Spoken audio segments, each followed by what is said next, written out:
بسم اللہ الرحمن الرحیم الصلاۃ والسلام علیک یا رسول اللہ وعلی آلک و صحابک یا حبیب اللہ۔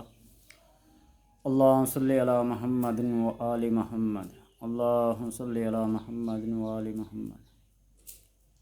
تبت یدا ابی لہب و تب ما اغنی عنہ مالہ وما کسب۔ سورہ لہب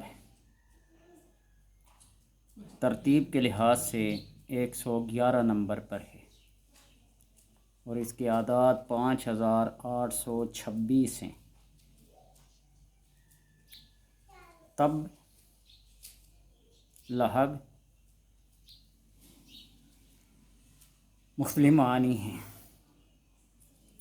تب کا مطلب ہوتا ہے نا ہلاک ہونا، ٹوٹ جانا، بکھر جانا، تباہ ہو جانا، اور لہب دوزخ کا ایک نام ہے۔ آگ کے شعلے کو، اس کی لپٹ کو جو اپنی لپیٹ میں لے لے، اس کو بھی لہب کہتے ہیں۔ لہب چمکدار اور خوبصورت چیز کو بھی کہتے ہیں۔ اس سورت کا نام لہب اس لیے رکھا گیا کہ اس میں ابو لہب کا ذکر ہے، ام جمیل ابو لہب کی بیوی کا ذکر ہے۔ آپ صلی اللہ علیہ وسلم نے دعوت و تبلیغ کا کام جب شروع کیا، کفاران مکہ، سرداران مکہ کو ایک پہاڑی پر جمع کیا، کوئی ابو قبیس غالباً، اور آپ صلی اللہ علیہ وسلم نے یہ ارشاد فرمایا، اگر میں تم سے کہوں کہ اس پہاڑ کے پیچھے سے ایک بہت بڑی فوج تم پر حملہ آور ہونے کو ہے تو کیا تم اس بات کو مان لو گے؟ سب نے بیک زباں ہو کر کہا ہاں ہاں کیوں نہیں، اس لیے کہ ہم نے زندگی بھر اپنی آنکھوں سامنے، کانوں سے نہ کبھی سنا ہے، نہ آنکھوں سے کبھی دیکھا ہے آپ کو جھوٹ بولتے ہوئے، تو اس لیے ہم آپ کی ہر بات کا اعتبار کرتے ہیں اور مانتے ہیں۔ پھر آپ صلی اللہ علیہ وسلم نے فرمایا، اگر تم مجھے صادق بھی کہتے ہو، امین بھی کہتے ہو، تو پھر کہو قولوا لا الہ الا اللہ تفلحون۔ لا الہ الا اللہ محمد رسول اللہ کی گواہی دو، اللہ کی وحدانیت اور میری رسالت کی، تفلحون کامیاب ہو جاؤ گے۔ اس آواز پر سب سے پہلے جو بندہ اٹھا اور جملہ بولا وہ آپ کا چچا ہی ابو لہب تھا۔ اس نے کہا تباً لک۔ اللہ تبارک و تعالیٰ، بار بار میں نے کئی دفعہ یہ ذکر کیا ہے، سنا ہوگا اور میں بھی ذکر کرتا ہوں کہ اللہ تبارک و تعالیٰ کائنات کے اندر جتنی بھی لوگوں کی گستاخیاں ہیں، ظلم ہیں، برداشت تو نہیں کرتا، اور بعض دفعہ برداشت کر لیتا ہے، لیکن آپ صلی اللہ علیہ وسلم کی گستاخی، بے ادبی کو اس نے فی الفور جواب دیا۔ وہ ہودار رکھتے ہی نہیں ہیں۔ جب ادھر ابو لہب نے کہا نا تباً لک، ہلاکت ہو تمہارے لیے، کیا تم نے مجھے اسی لیے بلایا تھا، ان لوگوں کو اسی لیے اکٹھا کیا تھا؟ تو اللہ تبارک و تعالیٰ نے فرمایا تبت یدا ابی لہب، تمہارے دونوں ہاتھ ٹوٹ جائیں، نیست و نابود ہو جائے، ہلاک ہو جائے۔ اس کے نزول کے بعد جب بھی وہ کہیں تجارت کی غرض سے یا سیر و سیاحت کی غرض سے یا کسی بھی غرض سے گھر سے باہر نکلتا، سفر کرتا، وہ لوگوں کے ہجوم کے اندر ہوتا۔ ایک تو آپ صلی اللہ علیہ وسلم نے اس کے لیے بد دعا فرمائی، اللہ تبارک و تعالیٰ کی طرف سے یہ صورت نازل ہوئی۔ ایک دفعہ سفر پہ تھا اور اپنے ساتھیوں سے کہنے لگا مجھے سب سے اندر احاطے میں رکھو، لوگوں کے گروہ جتھے کے اندر جو سب سے درمیانہ جگہ ہوتی ہے اس جگہ پہ۔ نے کہا اتنا بڑا بہادر ہے، سردار ہے، تو ڈرتا ہے؟ نے کہا کہ جب محمد صلی اللہ علیہ وسلم نے فرمایا کہ اللہ کے درندوں میں سے کوئی درندہ تمہیں چیر پھاڑ دے گا تو یہ ہو کے رہے گا، اس لیے کہ ہم کسی تعصب کی وجہ سے اگر اس کو نہیں مانتے تو نہیں مانتے، لیکن حقیقت میں تو وہ اللہ کا رسول ہے نا، اس کے منہ سے نکلی ہوئی بات کبھی غلط نہیں ہوتی۔ تو اس رات پڑاؤ ڈالا، درمیان میں بندوں کے سوئے ایک چیتا، ایک درندہ، کوئی بھی چیر پھاڑ کرنے والا درندہ آیا، ہر ایک آدمی کو سونگا اور ابو لہب کو وہی چیر پھاڑ دیا پھر آ کے۔ آپ نے فرمایا تھا اللہ اپنے درندوں میں سے کسی درندے کو اس کے اوپر مسلط کرے۔ اپنوں کا زیادہ دکھ ہوتا ہے نا، ادھر اللہ نہیں فرمایا تبت یدا، دونوں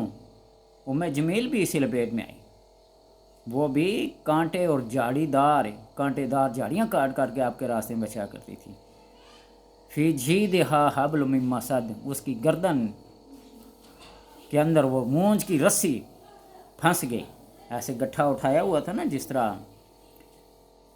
لکڑیاں کاٹ کر یا گٹھا باندھ کر سر کے اوپر یا ایسے لگا کے پیچھے پیٹھ کے برلاد دیتے ہیں نا، تو وہ رسی کیوں پھسل کے اس کے اشارگ پہ آ گئی، وہیں ڈیر ہو گئی۔ حبل من مسد، مونج کی رسی، فی جیدہا، اس کی گردن میں، اس شارک پہ۔ تو لہٰذا یہ ایک تاریخی واقعات ہیں اور قرآن و حدیث نے ان کو بیان جب کر دیا تو یہ حقیقت ہی ہے، تو اس لیے اس سورت کا نام تبت یدا بھی ہے، سورہ لہب بھی ہے، سورہ مسد بھی ہے، مونج کی رسی، اسی کی وجہ سے اس ام جمیل کی ہلاکت ہوئی تھی نا۔ تو ہر صورت کا ایک کوئی نہ کوئی، یہ نہ سمجھنا کہ صورت ابھی ادا ہے تو اس کا ذکر قرآن پاک میں کیوں کیا گیا، یہ بات ہے۔ مجھے یاد ہے نا، پیر نصیر الدین شاہ صاحب رحمۃ اللہ تعالیٰ کو کسی اختلافی مسئلے کی بنا پر وہاں کوئی اتنی اہمیت یا ترجیح نہیں دی جاتی تھی، تو ایک دفعہ ایک میلاد کے جلسے میں تشریف لائے نا، تو بالکل پیچھے جہاں جوتے اتار کے مسجد میں جاتے ہیں نا، سب سے پچھلے مقام پر جا کر بیٹھا، اور کوئی ان کو پھر آخر جب علم والا ہی ہوتا ہے، جب ان کو سٹیج پر آنے کی دعوت دی گئی نا، انہوں نے کہا کہ دیکھو، اگر ترتیب کو یا علم والے کو یا بے علم کو جو اللہ تبارک و تعالیٰ عزت دیتا ہے نا، وہ کوئی اور نہیں دے سکتا۔ تو آپ یہ دیکھیں کہ قرآن پاک کی صورتوں کی جو ترتیب ہے، پہلے سورہ تبت یدا ابی لہب ہے اور پھر سورہ اخلاص ہے۔ سورہ اخلاص کی اہمیت سب سے اہم ہے، سب سے زیادہ ہے۔ تو اگر یہ بات ہوتی تو اللہ تبارک و تعالیٰ پہلے سورہ اخلاص کو ذکر کرتا نا، بعد میں سورہ تبت یدا کو ذکر کرتا ترتیب میں۔ ایک طنز کے یا لطیف ان میں برحال زندان بات آ گئی۔ تو اس سورہ تبت یدا کا جو ورد کرتا ہے، سب سے پہلی بات تو یہ ہے کہ اگر کسی بندے کا ملازمت تبادلہ نہیں ہوتا، کسی وجہ سے رکا ہوا ہے، کسی حسد کی وجہ سے، کسی بغض کی وجہ سے، یا کسی اور رشوت کے لالچ میں، تبادلے لوگوں کے ہوتے رہتے ہیں نا، کہیں گھر سے نزدیک، کہیں گھر سے دور، کہیں اچھی جگہ پہ، کہیں، تو وہ سورہ تبت یدا ابی لہب کا ورد کرے تو اللہ تبارک و تعالیٰ اس کا من پسند جگہ پہ کیا کر دے گا، تبادلہ کرا دے گا۔ یہ اللہ کے اختیار میں ہے نا، اس کی حکمتوں میں سے ہے نا۔ کسی نہ کسی بہانے سے بندہ کسی لالچ میں آ کر قرآن کی کسی آیت کا، کسی لفظ کا، کسی صورت کا ورد جب کرنا شروع کر دیتا ہے نا، تو وہ ایک سبب بنتا ہے۔ ظالم جابر کے سامنے ڈر ہو، خوف ہو، سورہ تبت یدا ابی لہب پڑھیں۔ بد اندیش، بدطینت، بد فطرت اشخاص سے اگر عزت، تعظیم و توقیر کے جانے کا خطرہ ہو، سورہ تبت یدا ابی لہب کو 12 مرتبہ پڑھے، عزت بھی ملے، توقیر بھی ملے، نجات بھی ملے۔ اللہ تبارک و تعالیٰ تمام فاسدین اور حاسدین کی شرارتوں سے اسے محفوظ رکھے گا اور نجات دے گا۔ اور اگر کسی بہت بڑے مقدمے میں، کسی بہت بڑے ظالم کے جنگل میں وہ آ گیا،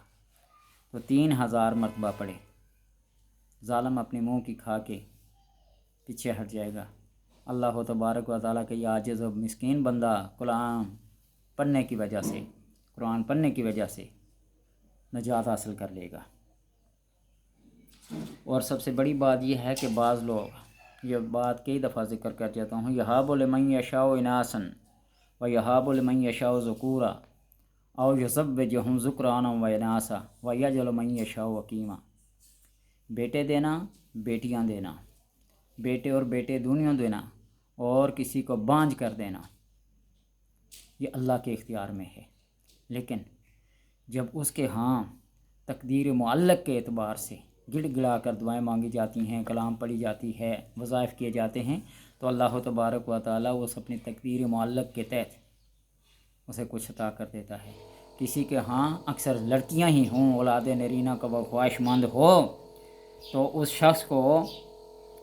سورہ تبت یدا ابی لہب و تب فجر کی نماز کے بعد روزانہ 5 دفعہ پڑھ لیا کرے،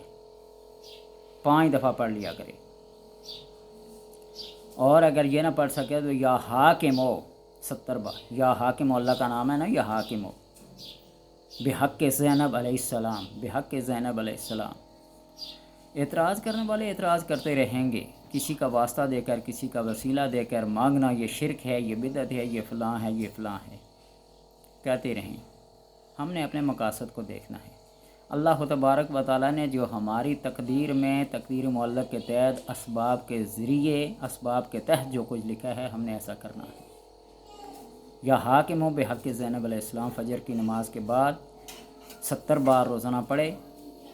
اللہ تبارک و تعالیٰ اس کو بھی اولاد نرینہ سے نوازے گا۔ اور سورہ تبت یدا کو فجر کی نماز کے بعد 5 دفعہ پڑھے صرف، اللہ اپنے کرم سے نوازے گا۔ اور اسی طرح رات کو ملاپ کے وقت 5 دفعہ پہلے پڑھ لیا کرے، اس کے بعد اپنے زوجہ کی جو وظیفہ ہے وہ ادا کرے، تو اللہ تبارک و تعالیٰ اس کلام کی برکت سے اسے لڑکا ہی دے گا، اسے اولاد نرینہ سے ہی نوازے گا۔ اور اگر کسی کا دماغ، کسی کا حافظہ اتنا کمزور ہو کہ وہ بات اسے یاد نہ رہتی ہو، تو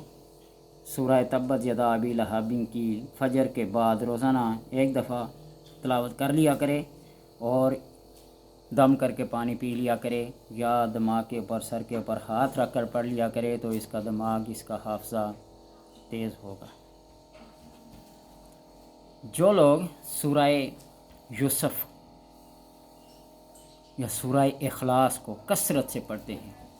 اللہ تبارک و تعالیٰ ان کے حافظے کو بھی بہت تیز کر دیتا ہے۔ اور خصوصاً حفاظ قرآن کے لیے یہ ہے کہ وہ اگر ان کو منزل یاد نہ رہتی ہو، بہت جلد حفظ کرنا چاہتے ہوں، تو وہ پہلے سورہ یوسف کو اور سورہ اخلاص کو پڑھیں، اس کا وظیفہ کریں، تو اللہ تبارک و تعالیٰ ان سور کے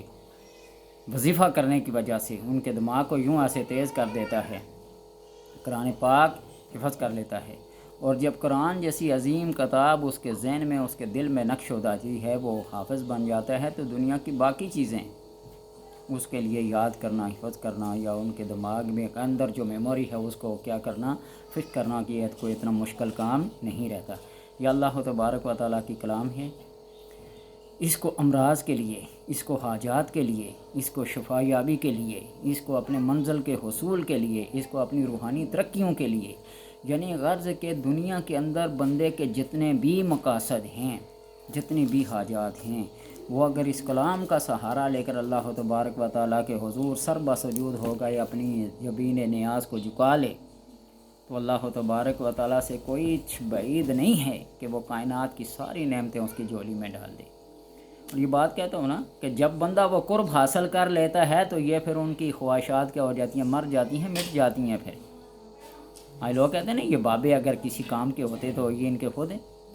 اور بھائی اللہ کے قرب سے بڑھ کر کوئی نعمت ہے ہی نہیں ہے، جب وہ اللہ کے قرب میں، اس کے حضور میں چلے جاتے ہیں، تو یہ دنیاوی جاہ و جلال کیا ہے۔